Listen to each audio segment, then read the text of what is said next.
সম্মানিত তাবলীগী জনতা, আমরা দীর্ঘ 15.5 বছর মানবাধিকার রক্ষার জন্য, আইনের শাসন প্রতিষ্ঠার জন্য, বিচার বিভাগের স্বাধীনতা দেওয়ার জন্য, মানুষের ভোটাধিকারের জন্য, ইসলাম ও মানবতার লক্ষ্যে আমাদের শত শত লোক আমাদের জীবন দিয়েছে।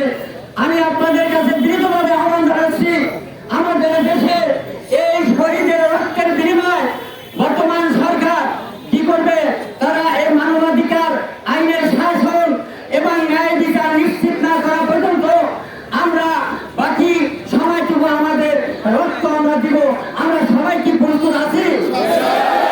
আমরা চাই আমাদের বিচার বিভাগের স্বাধীনতা, আমরা চাই আমাদের গণতন্ত্র রক্ষা করতে।